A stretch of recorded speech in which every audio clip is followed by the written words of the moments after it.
Hello everyone, welcome to What If Issei became Omniversal Annihilator and fought with Goku and Naruto movie. Before we start, please go support IsseiOmniversalCaos for writing that awesome fanfic. This is the translated version I made, there will be some mistaken character's gender, but of course Issei is a male. This story will talk about Issei, but this Issei is the same, but here he will have a very different life than the one everyone knows. Naruto, Goku and Izuku will be there, arriving thanks to an ancient multiversal god who survived the Great Omniversal War more than 900 trillion years ago. This god called Sars gave power to the three of them and lied to them, saying that Issei was just another hopeless pervert, but he would soon realize that he made a mistake by messing with that omniversal timeline. Chapter 1. Haha, it's really funny to know that all this time, all the people you loved and everything, they only used you for their own purposes. I gave it my all so that they would be safe from the evils that inhabit this world, but as always, you must wake up and accept reality. My name is Issei Hyoudou, or before it was. I come from the Omniverse 09089, one of the 22,000 Omniverses that exist, including the Mega Omniverse, which is where the absolute god who cares for and protects everything lives. How do I know? Simple, that's what a god named Sars, a high-ranking multiversal god, told us. He told us all, particularly those from the factions, that he was one of hundreds of multiversal gods created or sent by the Supreme Being in order to protect omniversal stability in all the multiverses that exist, but the main one was mine. DXD, the father of all parallel lines, home to all the multiple worlds that are not from DXD, according to him, DXD is the main source of all order, and my multiverse was just one of the 10 places with powerful beings. The others were ranked, but if they wanted it, it was for a reason, and although it might not seem like it, we were one of the strongest. As the Sekiryuutei, I was able to destroy planets with ease and was already climbing to a very high level, surpassing the multi-galaxy level, but then Sars appeared and told us that a threat was approaching and that he would send his 3 main champions. The 3 beings from other universes very different from ours were from Multiverse 00074, from the multiverse of Boku no Hero Izuku Midoriya. From the multiverse 90837, Dragon Ball Super Son Goku or Kakarot my idol. And the multiverse 68309, Naruto Uzumaki the Hokage and Kurama S wielder. The 3 pillars of their multiverses were in my universe, and very soon the 3 of us would get along very well. I felt that they would help us and also help me to become stronger and be able to overcome this approaching threat. How stupid I was to believe that they would come to my world in order to help us. I soon noticed how Naruto was getting closer to Arena, Roswas, and Lefei. Goku Rias, Akeno, Zenovia, Kaneko, Tsubaki, Sona, Yusaka. Izuku Asia, Serafal, Elmenhold. They all went to him, then more than 3 weeks passed since they were in my world, and then Son Goku had a terrible idea that would completely change the stability of the entire Omniverse. He gathered the Super Dragon Balls, and when he was in front of Super Shenron. Goku, I wish that the universe of Izuku Naruto and mine would merge with that of DXD. That stupid wish came true and brought with it a great consequence. The 3 universes merged, and the DXD universe was now 20 times larger than before. The Earth was now 4 times larger, new continents rose up, including islands and more, but as I said, it brought consequences. The events that happened were rewound to be what they were before, our memories changed, and now we have changed too, we became what we were before, babies. But with our memories still intact but now with changes, by asking for Goku's wish he not only caused a large-scale universal fusion, but also altered history and events that were supposed to happen. Now in the human world, 60% of people are born with a quirk, but the rest are not. 10% are born with a quirk, whether from animals. 30% are born with mutated quirks, these are the ones who can have quirks that control time, space, matter, the sea, wind, and other things. Then there are the 20 who were born with unique and divine quirks, these quirks are capable of everything, manipulating ice, fire, matter, electricity, controlling metal, altering the weather, altering time among other types of quirks. Unique and divine quirks are the most powerful among the other 2. But there aren't many cases of children being born with this type of quirk. As I was saying, everyone's memories changed, or rather, were rewound to what they were before. Now they say that quirks emerged more than 300 years ago. Then there was the case of Son Goku, who was a child, and his life, which took place in his original universe, now takes place in our Mega Universe. The fight with his brother Raditz, Frieza, Cell Cooler, Majin Buu and others, but for some reason, it didn't happen on our Earth, and that was because Goku took them far away from Earth to fight. Well, with what happened when the universes were joined? Well, everyone changed, but more so us. For example, I now have 3 siblings. I pity the 3 children that Guru and Mickey couldn't have, but only one of them loved me, and that's because my siblings Izumi, 4 years old, Isaac, 5, and Max, 5, were born with very strong quirks. In the case of Izumi, quirk of controlling lightning as well as creating powerful storms. Max, the power of the earth itself and water. Isaac, light and fire quirk. But in my case I wasn't born with a strong quirk, and for many such a quirk was useless, divine eyes quirk. Nothing was known about their function, nor how to activate them. I wondered what effects the supernatural world suffered, and my question was answered about 3 weeks after we awakened our quirks. A small town over 3 kilometers in diameter was wiped out by a creature of demonic appearance, with a leopard-like body, a snake's tail, and the upper body of a man, and in addition to that, it had 4 bat wings. It had been said that this being had murdered everyone in the village and devoured them all. There were not many survivors. Out of more than 3,000 inhabitants, only 300 children survived. The hero known as All Might, the symbol of peace, faced this creature but was defeated by it.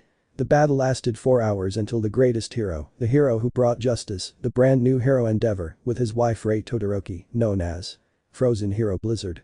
The 2 heroes known as Ragnarok. They managed to defeat that creature.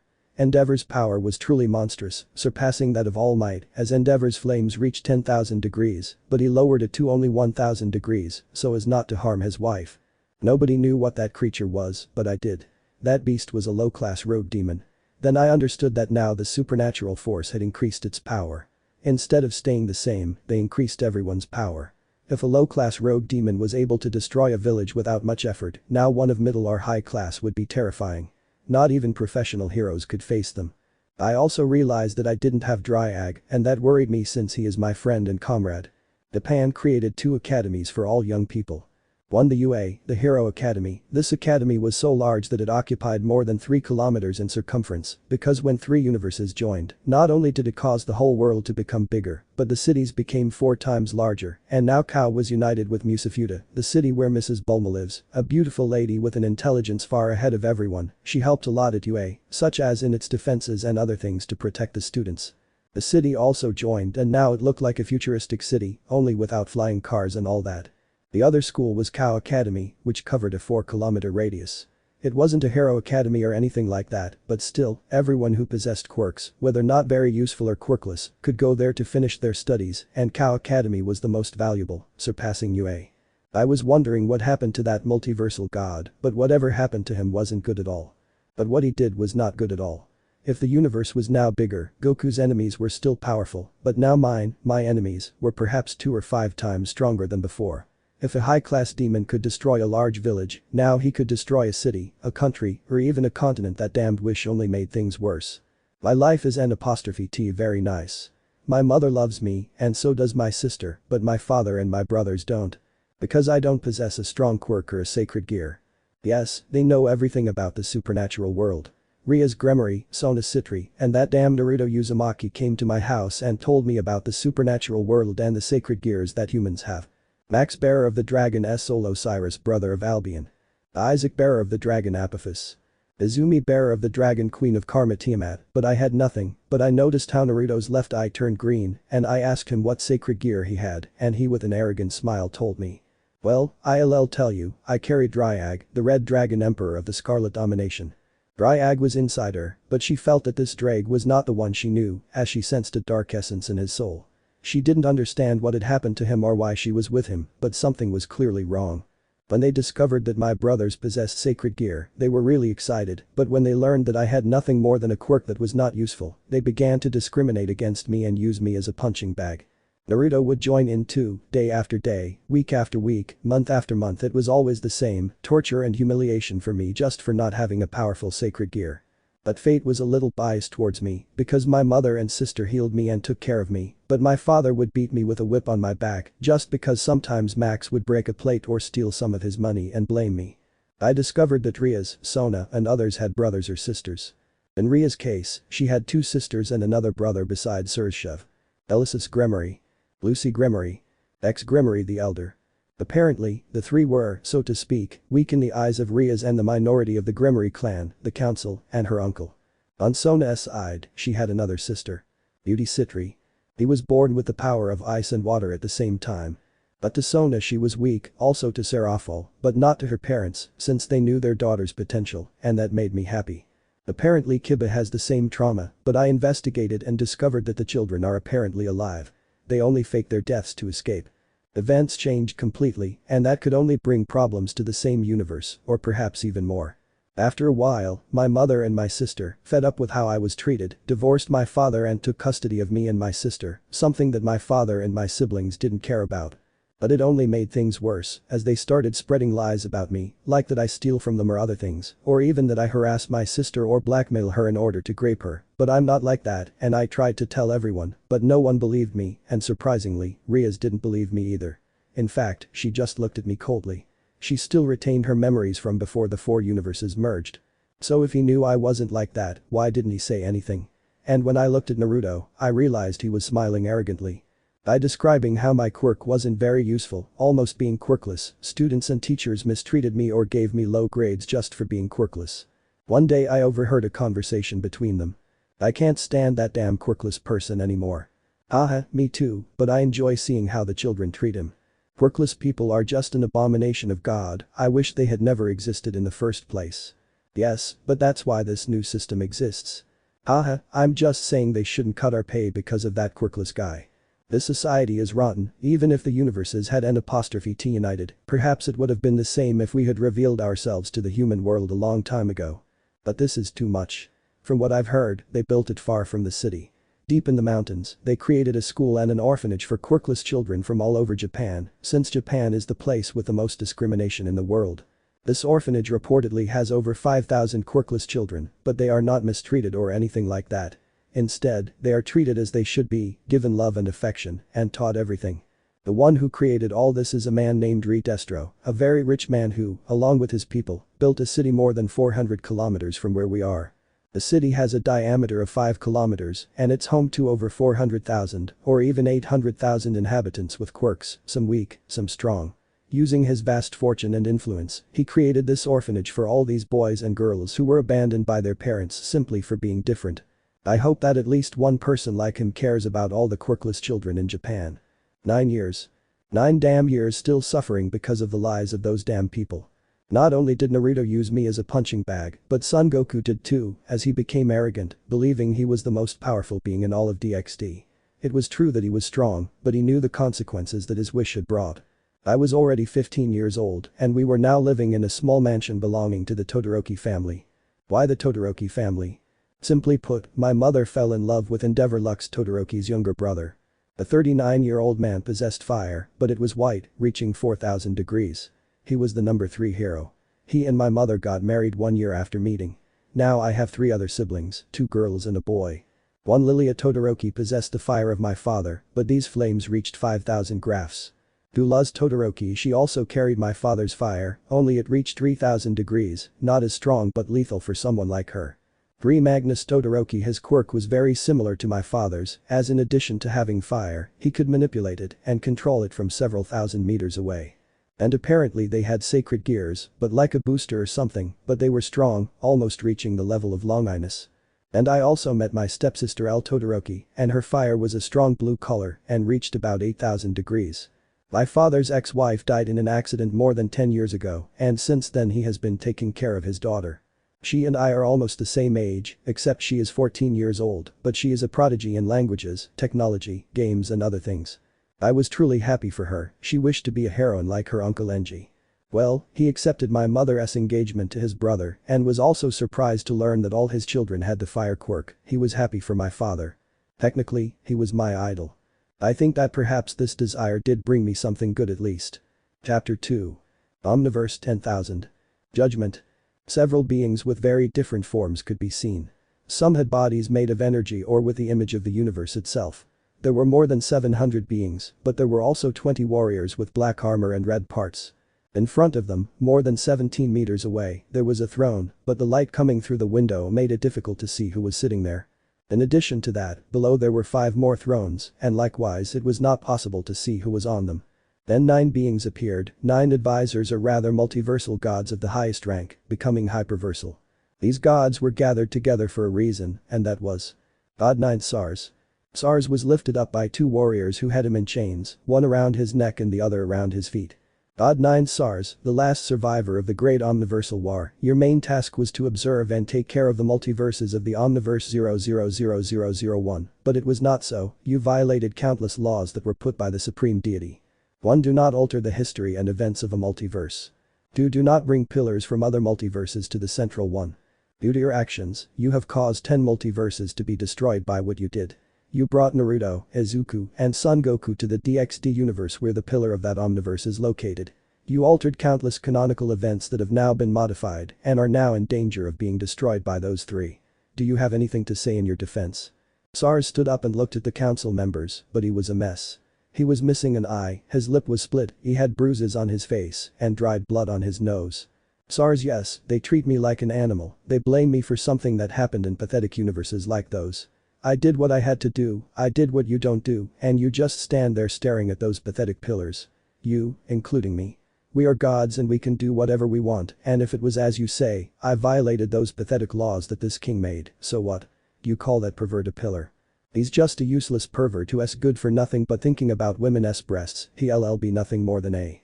He could not continue as a gust of wind hit him in the chest, causing him to vomit a large amount of blood and fall to his knees on the ground. Keep your tone of voice, Sars, don't forget your position here. Sars looked at the one who did this to him, and it was the one on the throne above. You say he's just useless and a pervert, right? You've always been like this, judging others but unable to see beyond them. You don't see their lives or anything, only their actions in the present. That makes it clear you're not fit to be a multiversal god. Sars, you know nothing. I earned this position thanks to the Supreme One. What does it matter if I didn't see the lives of those perverts? They are nothing but trash compared to my pillars. Well, your pillars won't be able to do anything now to the universe that was merged by Son Goku's selfish wish. Sars. What are you talking about?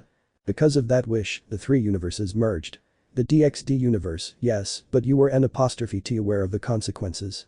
First, the power of all supernatural beings increased to an unprecedented level, making them a potential threat to the stability of that omniverse or the rest of the universe. You only thought those beings would keep the power they had, but that wasn't the case. Second, you caused events to change, yes, but you also broke the balance that kept that omniverse stable, and now it hangs between destruction and salvation. You're incapable of seeing your actions. You just do whatever you want without seeing the mistake you made. Sars said nothing but watched in shock what the king said. Did desire truly increase everyone's power? I had faith that you would be different from the others, but I was wrong. At this moment, Sars, multiversal god and survivor of the Great War, you are stripped of your power and your title, and for your actions, you will be sent to the absolute dimensional rift. Sars, what? He could N''T say anything because of the shock, both his power and his title. Harming countless Isseis from thousands of universes just for your whims, for believing that he is not valuable, but he is, or rather I am valuable. Sars looked up and saw how the light gradually disappeared, revealing someone he never expected to see. Hyoudou Issei, Red Dragon Emperor. God of Burning Truth, Harem King, Absolute King of the original Omniverse. Sars no Puid Sir. ISSEIO, well, believe it, my variants are the pillars of all multiverses and omniverses. You've caused 30% of them to turn dark with absolute power, and some you've even led to commit genocide across their entire universes. Your selfish actions have gone too far, but what happened in that omniverse can no longer be undone. Someone else will take your place, along with your power. You caused the 3 pillars to become corrupted, and now you'll only bring about the end of that omniverse and… Out of nowhere, the entire room began to tremble, as did the omniverse itself and others. Many didn't know why, but the rest did, including ISSEIO. Issei, this is one of the consequences you have brought to everyone. Sars, what are you talking about? Issei, the seal that keeps him still locked away is breaking. Your actions are weakening the seal, and we have little time left. You could have continued in your position for many years, but you condemned yourself. No more will be said. Sars will be sent to the absolute dimensional rift where he will be erased from the face of the omniverse. Sars, no, wait, Issei-sama, please forgive me, please forgive me. Thus Sars was taken to a rift that formed in the same room where he was thrown by the warriors, and before he could react the rift closed and he heard the growl of something behind him and he turned around only to find himself staring at a huge eye the size of a galaxy. That emerald green eye was looking at him intently, and Sars knew who this being was. Sars, no, please don't do it. Don't do it, Great Red Samurai. And so Sars, the oldest multiversal god, was eliminated by the same Great Red One. ISSEIO felt Sars' presence vanish, and in the palm of his hand appeared a sphere containing the multiverse itself, or rather, its power. ISSEIO, I hope this power helps at least that Issei. Do you think it's right to give him that power? ISSEIO, I don't know, but I hope it helps. RR if Yufu Issei-kun is very worn out by now. ISSEIO, no Akeno-san, it's just that I'm somewhat disappointed. Akeno Himejima, original, Megaversal Empress Archangel of Death Demon Goddess of Lightning. AKENOO, I know you trusted him, but he made his decision, and even though it's hard for you to admit it, you have to accept it. ISSEIO, well, that may be true, now there is an empty position as multiversal god. AKENOO, why do N''T you put my little Sasha in that position? That's not Akeno, X will be good for that position of universal god. AKENOO, RR if you fufu are you upset Rias? Rias Gremory. Demon Queen, out over, calamity. RIASO, Sasha is not yet worthy of being on the throne of multiversal god, while X has already proven himself worthy of that position. AKENOO, Fufufu no, X can wait about 20 more years, Sasha proved to be a worthy leader, she can be in that multiverse and guide Anada down a good path. RIASO, that may be true, but if she doesn't do her job properly, it could cause the destruction of that very multiverse and could cause an omniversal imbalance in that omniverse. AKENOO, fu that may be true, but we have to help them now the seal has weakened by 40% and we have at least 11 or 9 years left before the seal breaks and he comes out. RISO, yes, maybe, but we're not sure about that, so no. The position will have to be earned by one of our children. So far, they only reach multiversal levels and the empty position is higher, so it won't be possible. ISSEIO, enough. Issei released an emerald aura combined with blood red, making the air heavy. The atmosphere slowly disappeared, crystals began to shatter, and the girls stopped fighting and became serious again, since they knew Issei better than anyone, and he didn't like fighting among them. ISSEIO, well, now that you've stopped fighting, I'll just say this. X and the others are N''T ready for these positions, so maybe that Issei could be one, but only time will tell. Do you think Issei-san can? ISSEIO, yes, I believe it, Asia. Asia Argento or Hyoudou. The nun of the Void Queen of the Infinity Multiverse. ASIAO, what does your brother say? ISSEIO, I already spoke with him, and he said there's no problem, in fact he felt the seal break a little more, but nothing serious in his omniverse, just the war he has with the supernatural. Rias multiversal chaos is very ruthless but also powerful. ISSEIO, ah yes, 7 million multiverses annihilated by their elite forces, 4 trillion universes as well, an incalculable army on every planet they have conquered. Not to mention that it has its own angel of death. ISSEIO, well, maybe I do have one, but it doesn't compare to you, right Arena? Arena Hyoudou. Angel, Supreme Throne. Guardian of the Heavenly Gate. IRINAO, yes, she may be the angel of death, but if we were to face each other, we would surely be tied, or perhaps I would come out on top. ISSEIO, we'll never know that it's time to see what you'll do, Issei Todoroki. Omniverse 000001. Central Multiverse. In our protagonist's house, or rather mansion, he was folding his clothes after a long day of work in his new home.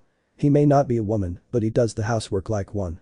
He prepared lunch for both his father and his family, as they were expecting a visit from his uncle Enji and his family for dinner. He had everything ready for when they arrived, but someone knocked on the door and when he opened it, his smile vanished, replaced by annoyance and a touch of terror. Issei Kaneko. Kaneko-senpai Butchu calls him. Issei I won't be able to go, I have things to do. Kaneko you cannot disobey Arias Butchu's orders. Even though you defeated countless enemies before all this happened, you are still just another slave. Issei listen I may be just another slave, but I'm not going, period. You can call your beloved Goku if you wish, but don't speak to me again. Issei closed the door in Kaneko's face and she simply clenched her fists in anger, but felt a pain in her chest, which she dismissed. Then she left using a magic circle, but she didn't notice that another magic circle appeared, but this one had the symbol of the Gremory house. Issei, who was inside his house, felt that magic and that anger turned into one full of happiness upon learning who had arrived. Issei opened the door and found himself face to face with a very beautiful girl who appeared to be 15 years old with crimson red hair. Elysis hello Issei-kun. Issei Elysis-chan, it's good to see you. Where is? Ad. Issei looks under Elysis's legs at a girl of about 8 years old with brown hair and hazel eyes, but she had a snow-white lock of hair and next to her was a girl with white hair who was hiding. Issei I, Malti. Haha, come here, my girls. The two girls ran to Issei and hugged him tightly. Both seemed unwilling to let go of the one they called father. Haha, yes, I am a father, and all this happened 7 years ago, when I still lived with my father and was still everyone's punching bag, even though I suffered discrimination at school because of everyone's lies. I was graped by one of my teachers. She apparently already had her eyes on me, and one day she took advantage of the fact that I was alone in the classroom cleaning and there was no one else there but her and me. I suffered through all of this for over 3 weeks. She threatened me, saying that if I told anyone, she would kill my mother or my sister, or even fabricate a lie that I was the one who raped her, and I wouldn't be lying. No one would believe me. How do I know? Simple, I told the principal, and he just said. Don't come here with that damn story, who's going to believe you? You're just a quirkless kid, and a quirkless kid doesn't say anything but lies. I don't know how you're still here, you're just tarnishing the school's name. If you keep lying about your teacher, I'll have no choice but to expel you. After that, it continued for more than 5 days until she mysteriously stopped going to school. From what I heard, it was because she felt sick, and honestly, I felt happy. Since no one believed me and I was finally able to tell my mom, she went to report it to the police, but when she told them I didn't have a quirk. We can't do anything, ma'am, those are the rules. Besides, what guarantees do you have that that brat you have for a son isn't lying? But the police chief arrived, and when the person who was helping us saw him, he left out of fear. The chief was generous with us, especially with me, since he was someone who didn't hate quirkless people because he had a quirkless wife and was happy about their relationship. He sent a patrol car to her house, but by the time they arrived, there was no one there except photos of me, both naked and videos of what he did to me. They kept the evidence and swore to find her, but they didn't find her, and it was as if the earth itself or hell itself had swallowed her up. After that I had to go to psychological therapy so that I wouldn't develop trauma from it. The doctors helped me, especially one who could erase even small fragments of what happened, but never forget her face. 9 months passed and one day someone knocked on the door. When I opened it, there was no one there, but I heard a sneeze downstairs. When I looked, I saw 2 newborn babies wrapped in white sheets. On them was a note with their names and her signature. Click, everything made sense. She got pregnant with me, and that's why she stopped coming, only to wait 9 months and come back to leave my daughters with me. At first I wanted to give them up for adoption, but what had they done wrong? When I told my mom about this, she accepted my daughters into the family. My father just said I was irresponsible and a pervert for having daughters with a teacher. I discovered that she left the country for the United States because of a job she was given. For 8 years I cared for them and loved them, I gave them all the love that my father and my brothers could not give me, and as soon as they turned 2 years old, they awakened their quirks which are truly incredible. Todoroki, her quirk is gravitational beam. Her beams are so powerful that they can pulverize any object or person. She can control her beams to her advantage without spending energy. She cannot get tired or anything. Todoroki, his quirk is, or rather his quirks are, since there are 2. Magical energy allows him to fly at great speeds, have super strength, be able to teleport to very distant places. He can also create spheres or anything with his magical energy, and the other quirk is cosmic power, allows him to use the cosmic energies absorbed within him to produce any effect he desires on a large scale. Multi was undoubtedly very powerful. She could combine her 2 quirks, or rather her attacks, into one, becoming stronger than before. Her goal was to be a heroine when she grew up and to be much better than All Might and to be the greatest heroine in the whole world. But unexpectedly something happened that we had N''T planned on, and this happened 2 years ago. One ordinary day, after my mom had already married my new dad, we received a somewhat unexpected visit. Lucy and Elysis were at our door, as was Sitri, because apparently they saw something in my daughters that Rias and her entourage didn't see. Apparently, in addition to possessing quirks, they also possessed sacred gear. Beauty asked Multi to think of something powerful, something that would make her feel very strong, and I don't know what my daughter thought of, but it awakened her sacred gear, which apparently was a Longinus type, a Longinus that disappeared more than 4,000 years ago. It was the legendary golden celestial dragon or sun dragon called Solaris, a dragon that could fight with Albion and Drake together. My little eye turned out to have Momoko, Albion's brother. He not only had the power to divide the power of his enemies, but also to increase his power every second, like Drake's but stronger. He was a legendary dragon king who could defeat even Albion himself. He was stronger than Tiamat and was highly respected in the dragon faction for his colossal power. The daughters of the 2 clans offered a deal. They would train my 2 daughters, but only when they reached a certain age. At first, I didn't accept because now that the 4 universes had united and the supernatural world was stronger and I was N''T joking being in front of the 3 of them, my instincts told me that the 3 of them could destroy the city itself or even a large island. I accepted the offer to train them, but only when they were 7 or 9 years older, so that they could defend themselves against the world. But I asked them to teach them how to control their quirks. Maybe they didn't have quirks, but they knew how to make them stronger. And they accepted. At the end of each month, they come and take them away so they can teach them how to control their quirks and protect themselves. And it's a good thing they had their eyes on them because after they left, Rias arrived, and although she remembered everything before Universe of Universes, this was no longer the Rias I knew in the past. Now she was arrogant, selfish, and boasted about Naruto's power. And yes, I could feel Naruto's power. He was previously at a low planet level before the universes merged, and now as a teenager he's at a city level. Rias is also city level but larger and uses a lot of energy. The others were large town, small town, medium-sized city, and cities. But my brothers were stronger than Naruto, they were at the level of big islands. Rias suggested giving my daughters to her as pawns, but I refused because someone else had arrived and was a better option, and I could see that she was upset. In fact, when Naruto saw my girls, I saw a depraved face. He looked at them lustfully.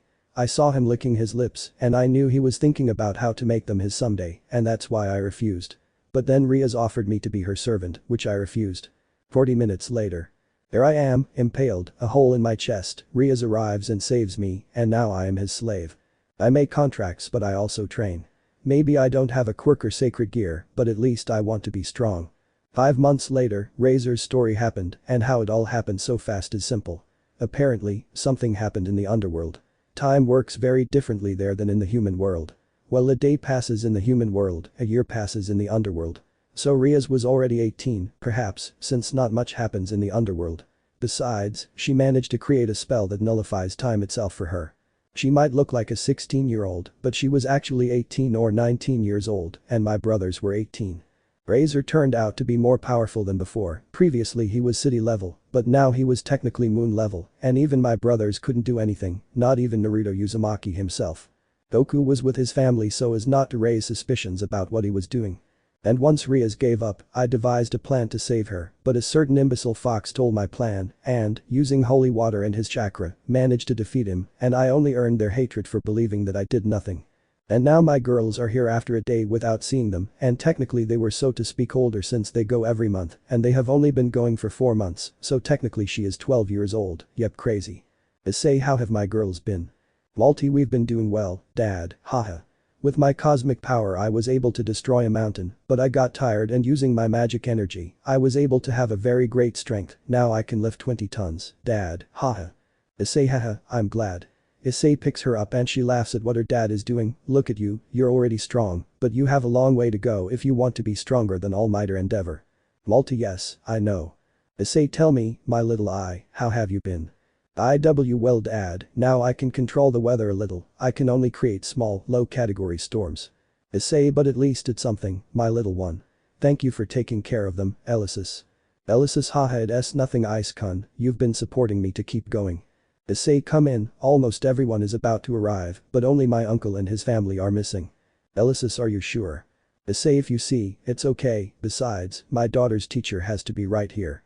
At first, Elysis didn't want to go, but she eventually agreed. What she didn't know was that Kaneko hadn't left. Instead, she was hiding in some bushes, lowering her magic power so as not to be detected by anyone. Once she saw what had happened, along with Issei's daughters and knowing that the president's sister was training them, there were many reasons to inform Rias about this. The cultism club. Rias, so that useless guy couldn't come because he's with his daughters, huh? Kaneko, hi, but you, Elysis-sama arrived with her daughters, and apparently they have better control of their quirks from what I heard. Goku, it wouldn't be dangerous if those girls got stronger. Rias, no, once Issei, Kiba, and Kaneko come here, they'll go after your daughters. I'll make them part of my entourage. Max, haha, who would think that useless guy would have such pretty girls, and from what I heard they are between 12 or 13 years old. Naruto, then we take them to the underworld and they stay there for 3 years, and here it would be 3 days in total they will be 16 years old. Isaac, just imagining how to make multi-mine, haha. Izuku, but won't they have any problems with Izumi? Everyone looks at him. From what I know, Izumi's power has increased and she could defeat Razor, who was at the moon level or the smaller large planet level. Rias, no, they won't be going alone, Max and Isaac will be going too, just in case something happens. By the way, have they had any contact with Sars-sama? Naruto, not for 3 years, we have part of his power, but we can't sense him. Izuku, I don't think anything bad happened to him, he's very strong. Goku, yeah, haha, who could beat him? Isn't there anyone who can kill him? Or what? Rogue demons. 1 lower class renegades, small town, large town, medium city. 2 middle class renegades, entire cities, half the country. 3 upper class renegades, entire countries. 4 Supreme Class Renegades Continental Multi-Continental Planetary Star Sun Solar System Half Galaxy. Those are the power levels of the road demons. I know they're broken, but it's because of the union of the 3 universes with the DXD universe. One doesn't have magic but has immense Kai, another has chakra, another has a quirk, and when combined with one of magic, it only increases the powers of the supernatural beings, but not the rest. Chapter 3. We can see the entire Todoroki family gathered at Lux's home, where she was laughing and telling everything to her brother Enji. Enji, haha. I can't believe it, the little ones managed to hit you. Lux, it's not funny, I have to be strong if I want to beat you, brother. Enji, you are 6 years away from being able to defeat me, believe me, I am very strong, maybe not as strong as your daughter Izumi, who can now take a lot of my power. Lux, speaking of which, daughter, what level are you now? Izumi, well, my previous level was mountain, and now I'm small planet level. Enji. My training has paid off, but you still need more to defeat me. Izumi, even though you're moon level, I can't beat you, and I don't know why. Enji, it's a secret, besides you can already beat All Might, and he's at the level of Big Island and Mountain. Izumi, yes, but my balance breaker is incomplete. Lux, you'll do it, daughter. Yes, push yourself and surpass your limits, auntie. Multi, just like us, even though we haven't been able to access the balance breaker yet, now that we've evolved our quirks, we could already defeat several road demons. Ray, wouldn't that be dangerous? Elysis, no, they are always being watched by me and my sister or my friend. Even though they haven't been able to access their balance breaker because they are still children, they managed to defeat 4 road demons of low and middle class. Hyoudou and the supreme class ones, from what I've heard, there are some that are multi-continental or multi-planet level. Elysis, those apparently went into hibernation. It is true that there are some that are multi-planet class or solar systems, but no, there are not some of those in the underworld. Natsu, that's good. Fayumi, leaving that aside, how have my little nephews, Lilia, Magnus and Clara Luz, been doing? Luz, haha, it didn't go well, and Fayumi. Fayumi, ah, they're so cute, they remind me of myself. Enji, so in what way? In what way were you so energetic that you froze my face? Nsu, haha, I still remember that, Fayumi couldn't control her quirk and froze Dad's face. I remember Hyoudou and Tuya had to use their fire to unfreeze Dad, but it took them 10 minutes. Ray, well, that's normal since Fayumi's ice is absolute zero. Lux, I still find it hard to believe that she has such great power. Fayumi, I'm not bragging, dude. I can barely get down to -5 degrees. If I want to reach absolute zero, I need to train more. Elysis, why do N''T you go with Alistair? Lux, according to what you told us, Alistair is a candidate for Dragon King, no, the Ice King, capable of reaching absolute zero. Elysis, hi, he is a dragon highly respected and admired by the factions, his power is capable of covering the entire planet with his ice if he so desires, but he does not. Ray, well, that's good. Enji, an Ice King, what other kind of dragon could there be? Elysis, there are millions of dragons, Lord Enji, all living in peace and harmony, but it is said that they await the resurrection of their king. Do they have a king? Elysis, yes, nobody knows who he is, but only the dragons know his name and his great power. I heard that this dragon participated in the Great Holy War 10,000 years ago. I'd like to see that dragon just once. Elysis, haha, it's not possible. Besides, the dragons would think it's an enemy or something, so they only accept those of their own kind or who have similarities, like Lord Enji and Lux, who can do dragon-like things. Lux, well, that's true. Enji, I admit that we do look like dragons when we use our quirks. Hyoudou, speaking of which, do you know anything about Uncle Mag? Lux covered Hyoudou's mouth before he could finish saying the name of a certain person that both men feared. Fayumi, they seem to be afraid of her. Enji, sigh, Magnus, your uncle is truly powerful and feared not only by villains, but by heroes for what he is capable of doing. Issei, you never spoke about the old man. Lux, Magnus is the oldest, yes, but we thought he had no talents, but we were wrong. Enji, Magnus, his quirk is truly superior to ours combined, as he can control magma, or rather lava, and increase its temperature. He can cause several volcanoes to erupt, and he can even mold lava into weapons or create giants of lava and rock itself, all within a range of 4 kilometers, engulfed in flames. In addition, he possesses great strength and speed, capable of lifting 40,000 tons. Issei, isn't that a bit much? Lux, for him that's nothing, he wants to be stronger, and he is achieving it. Multi, speaking of Uncle Magnus, where is he? Enji, he is on a mission far from the country, apparently because of one of those road demons. Ray, I still find it hard to believe that they are very powerful. Elysis, yes, me too, but there's nothing we can do. You fought against someone who could destroy a large village and maybe even a city, but you, the Ragnarok, managed to defeat him. NG, it's not that big of a deal, besides that battle made it clear to me that there will be very strong beings that can destroy cities or even entire countries. Issei, speaking of which, Elysis, what did your brother tell you? Elysis, well, Sirzechs told me that if I ever encounter a rogue demon of middle or high class, I should inform X on Isama, so he can help me defeat him. Issei, the older brother, haha, the strongest. Elysis is strong, but Rias is so proud that she doesn't know that X is stronger than her and her entourage combined, and perhaps stronger than Razor. NG, well, let's leave that conversation aside. Right, now that I remember, Fayumi, Shoto, Natsu and Tui are going to participate in the sports festival, aren't they? Shoto, it will be in 4 days. Lux, I'm eager to see my children at that festival. Issei, don't worry, Dad, we'll make it through the sports festival. Mickey, I hope so, love. You worked really hard to get into UA, but you know how some of them are. Issei, I know you think I'm quirkless, but my quirk must have a purpose. Ray, I'm sure you'll find that purpose. NG, besides everything else, you're strong, nothing can go wrong at the festival, after all, you have your friends who support and take care of you, regardless of whether you're quirkless or not. Lux, speaking of that, have you gone to see Destro? Issei, yes, he's been training me and teaching me some things that might help me at the festival. Lux, that man is really good to you, we should give him something for what he's done for you. The family conversation lasted for a while because Ray and Endeavor's watches started to ring. NG knew what was happening, so he decided to press his watch. Lord Endeavor, we urgently need your help. An unknown creature is attacking a village outside Musafatu. More than 20 dead and 40 wounded have been reported. The 4,000 villagers are trapped and unable to leave, so we need Ragnarok's help. NG, well family, we have to go. Ray, it was good to talk, but duty calls. 30 minutes later. Issei gazed at the night sky, reflecting on everything that had happened throughout his life.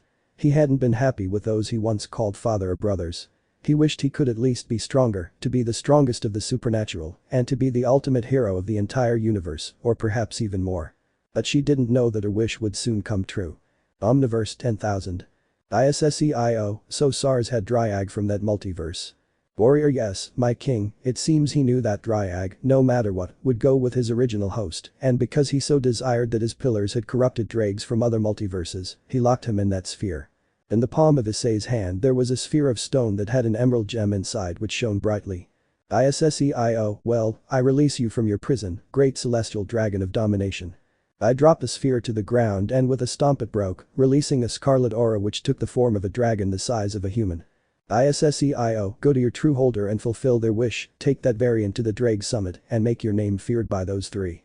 Dreg let out a roar and with a speed as surprising as Transuniversal shot out, leaving Issei, staring at his trajectory. ISSEIO, the awakening of a new god, universes unite and supernatural reach at the top of the entire multiverse until the new omniversal god awakens. Who would have thought that prophecy would be fulfilled? More universes are being attracted by that multiverse. SARS, what the hell did you do? I just hope that variant manages to survive what awaits it. Fallen angels. Low-ranking angel level. City. Mid-level angel. Country continental multi-continental. High-class angel level. Moon large planet planetarium. Supreme class angel level. Multi-planetary solar system half galaxy.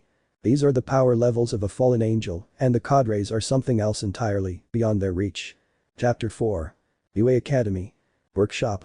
Issei, well, it just needs a few more details, and it will be ready. Haha, it's incredible what you've created. Issei, thanks May, yes, it took me more than 4 months to finish this, and the materials weren't so easy to find. May, I have to admit that you have an intelligence that surpasses mine and that of my classmates, but why turn it into a gem?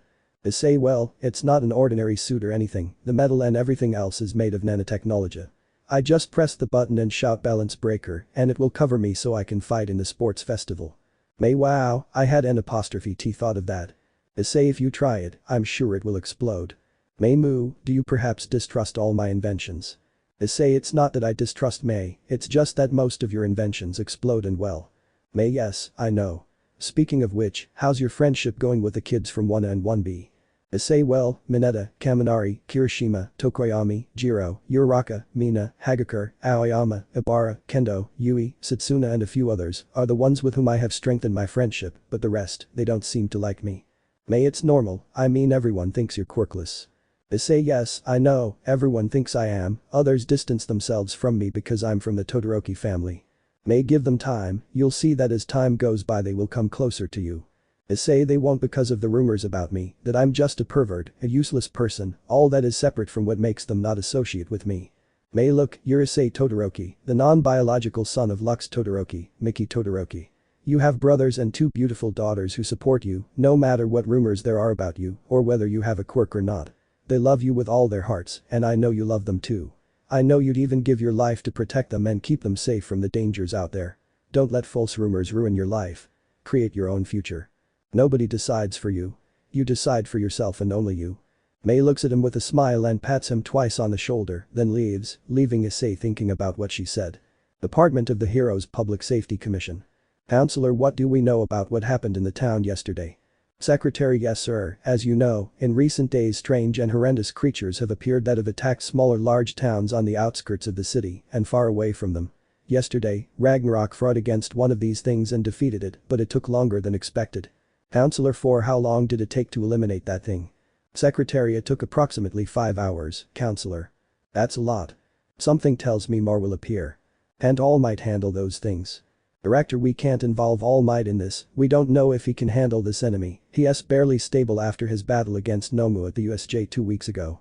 Director, we analyzed the blood of this creature but found nothing, it's not a Nomu, much less a villain with a quirk like that, we believe it's something superior to what we have faced.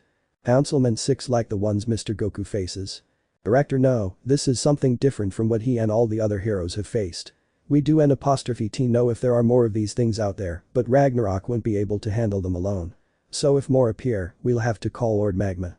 Counselor 2 is out of the country because of one of those things that appeared in Italy, so it would N''T be very appropriate for him to return. Director, what can we do then?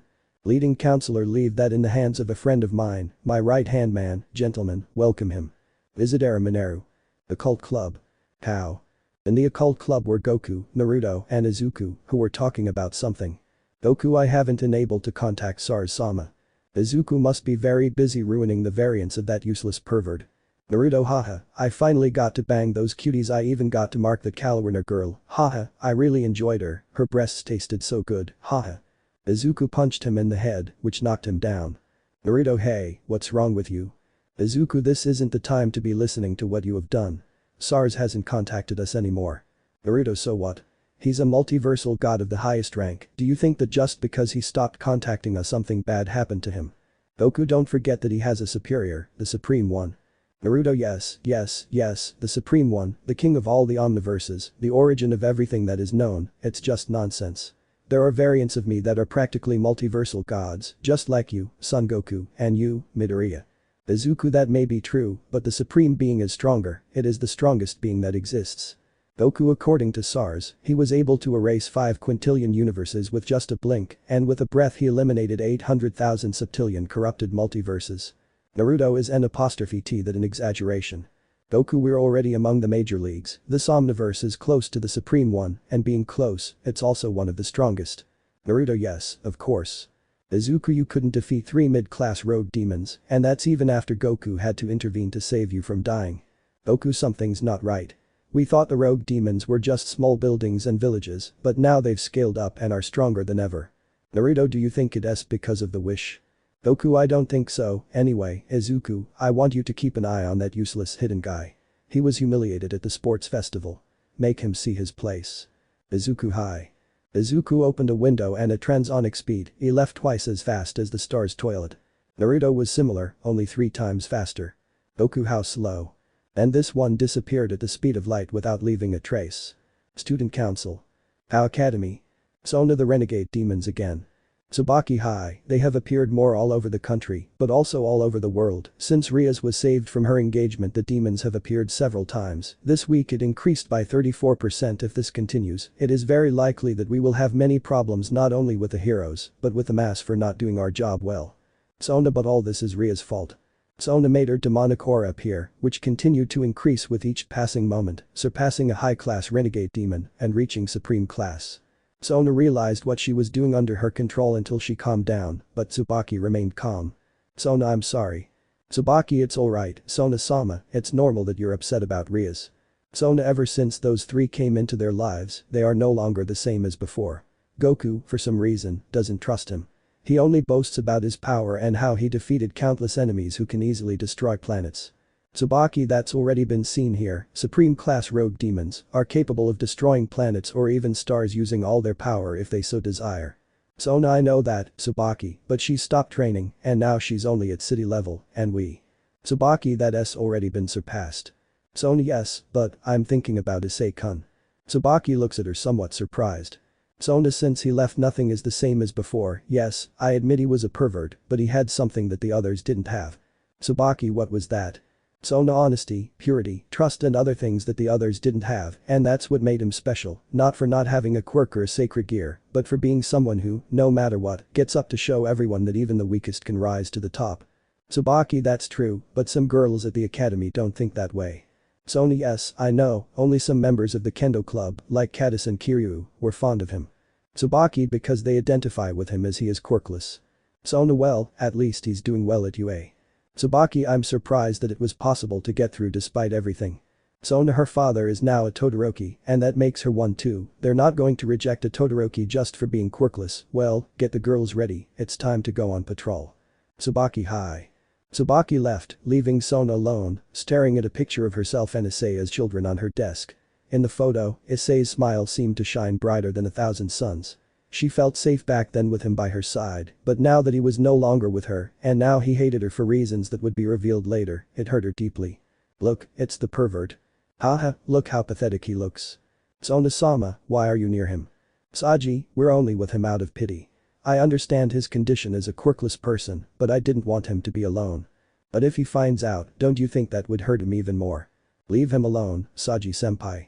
Issei-senpai was always useless even before he joined the Gremory clan. You were only my friend out of pity. I say wait I can explain it myself. You've always been like this. You manipulate others, you deceive them with your sweet words, but you never really care about them. You don't know how things will end for them. You only care about yourself. I thought you'd be different from everyone else. Issei, I'm not like them, it's just that. Are you ashamed to be with a useless person like me? That's what I thought. I've known you since we were kids. You once told me, it doesn't matter if you're not born with a quirk or a sacred gear, you and I will be friends until the end. I see those were just words for you. I don't want to hear anything more from you or the others. Our friendship is over, Sitri, forget about me. Forget everything we promised because for you they were just empty promises. He's just a pervert, why are you worried about him? You said he's worthless and that you only joined out of pity, nothing more. We said that, but we didn't think before we spoke. That's one thing, but leaving him on the brink of death is another. They stole our underwear. Naruto-kun told us he saw him taking women's underwear out of the lockers. They don't know if he told the truth, Issei was on campus. Issei, wait, just hold on. Momo-senpai is bleeding a lot. I'm coming, Haruko-san. Then no, I don't want anything from you. Neither your help nor your pity, nothing. Come on, he's just useless and good for nothing, he's not worth anything and they can't even save him. Enough is enough, the kendo, sports and swimming clubs will be closed until further notice and everyone will report to the director. Sona. Sona. Sona. I hate you. Issei. Issei. Issei. Sona-sama, awaken. Sona opens her eyes and sees that her pieces were in front of them, very worried. Tsubaki's hand was on her shoulder. Tsubaki, Sona-sama, are you alright? Sona, if only I was dreaming. Momo with Issei-san. Sona la vie. Haruko, we could hear her seemingly saying his name, among other things. I know she's still hurting from what we did to senpai, but Yura shouldn't cling to guilt because Amo was ours, we didn't see Hyoudou as anything more than a quirkless person, and that's why. Or yeah, that we hurt him a lot without realizing it. Momo, please, let go of that pain, Sona-sama. I miss him too, but what we did can't be undone. If he hates us, we will accept his hatred. If he accepts our forgiveness, he will have the right to continue with us or not, but he must let go of all that pain. Sona looked at her pieces, who did seem sad and hurt by what happened with Issei, but Sona did wish to have Issei by her side just once as before, but her pride at that time prevented her from continuing their friendship until it reached a point where she broke it all because of her. Sona, I'll do it for you and for him. On the outskirts of the city. I'm tired of this, sensei. Come on, you've only managed to load 7,000 tons. No offense, sensei, but I'm not like you. I'm not a Saiyan like you. I don't possess your strength or your power or anything. I'm just a mortal, nothing more. Maybe you're right, but even a mortal can climb higher than a god, you're Uraraka. You're Uraraka, that may be true, but you are stronger. You can destroy planets or even the solar system if you wish, Black Sensei. Black haha yes, I have a power that can destroy planets, but now that I've seen the good side of humans, I realize that instead of destroying them, I should protect them, just like I saved you that day from that man who. Uraraka, please don't make me remember all that, please. I suffered. I was just a receptacle for that bastard seaman. He just played with me. I was stupid. I thought he was a good person, but he just played with me and made up a lie to manipulate me and use me as he pleased. But you saved me, and even though I killed him, the pain still remains in me. If you're wondering what I'm talking about, it's a porn comic I read, or rather, saw. Here's the name. C103, Cobalt Green, Kabaji Pathetic Heroism, My Hero Academia, EnglishDoujins.com. It's not available in Spanish, so good luck finding it. Black yes, I saved you and gave you back your virginity, but you're still right, I manipulated you because you were naive and didn't know anything, but. Uraraka Issei is right about me, I only see the good side of the world when in reality the world shows its true face. Black sees her, but not seriously, rather with melancholy, because as he tries to block out what happened to him that day, his memories haunt him, including the darkness of that man. But when he heard a lot about Issei, he became interested in knowing who he was and why he was so special to his disciple. When he saw him from afar, he was surprised. He saw his heart divided between light and darkness, a perfect balance, two sides of the world, the alpha and the omega, creation and destruction, that was what was in his soul. Black secretly watched Issei. She sensed something about the boy, a feeling that he was incredibly valuable not only to her disciple, but to the entire world. She felt something within him, or rather, she sensed a power dormant inside him, a power that could even defeat all beings in the world. But she didn't know if it was true or not, so she observed him for over 2 months. When she saw everything he did, like creating equipment, designs, and weapons for heroes or his comrades, she was deeply impressed. Someone like him would be very interesting if he took him on as an apprentice like Uraraka, but she was much better than he expected. Thanks to her training, she can now lift objects using her quirk, objects weighing over 400,000 tons or even more. She can use her quirk without getting tired or vomiting. It was more than estimated. The radius of her quirk is now over 5,000 kilometers. Black had made wishes to Shenron. 1. Create a room where he can make gravity heavier than normal. It could be as if there were something above you that weighed more than 3 million tons or even more without the room being damaged. 2. That Uraraka has, so to speak, Saiyan genes, since Black's goal is for her to be a new goddess of justice. 3. Well, it was something personal for his parents, and it was more than 2,020,000,000,000,000,000,000,000,000,000,000,000 yen in an account they made, and now they are very rich. Then Black manipulated time in the Dragon Balls, where they turned yellow, meaning they could now make another wish. The fourth wish was to revive his other self, Zamasu, who upon seeing Uraraka, initially tried to kill her, but Black told him about his plan and what happened when he was eliminated. He agreed to train Uraraka to be superior to them in every way. The fifth wish was to create a time room where they could choose how much time they spent inside and outside. The last wish was to give Uraraka great resistance to attacks and other things whenever she wanted. Black and Zamasu tested the room where it felt like 30 years inside and only a minute outside. They entered and emerged after a minute, but upon exiting, they were a mess. Both Black's and Zamasu's clothes were in tatters. But their power was something else entirely. They had to use the Dragon Balls again, this time to create a bracelet that concealed their full power, preventing detection by both Saiyans and a certain sleepy cat. With the power they now possessed, they only needed to teach Uraraka the basics. First, she had to be able to lift incredibly heavy objects. So far, she had been able to lift things weighing over 400,000 tons, but when she reached her limit, she could only lift things weighing less than 4,000 tons. He had learned to fly at great speeds using his quirker without it. Zamasu taught him how to fly and how to detect the Kai of everyone else, as well as how to use Kai for destructive attacks. Black taught her how to fight, and Zamasu would teach her techniques to defend herself against villains and other beings. Black had fought against the rogue demons that had appeared over the days, but she had noticed that their numbers were increasing. Some had enough power to destroy entire countries, and she had only used 80% of her base power to defeat them. She wondered if there were others with even greater power. If so, would her disciple, or perhaps the entire world, be at risk of facing such powerful beings? But she knew that someone else was guiding them, someone was behind all of this, but she didn't know who it was, only that it was someone stronger than all of them combined. Uraraka, by the way, does Black Sensei know where Lord Zamasu is? Black Zamas is currently far away, on a mission entrusted to him by the lady he assassinated in another timeline. Uraraka really?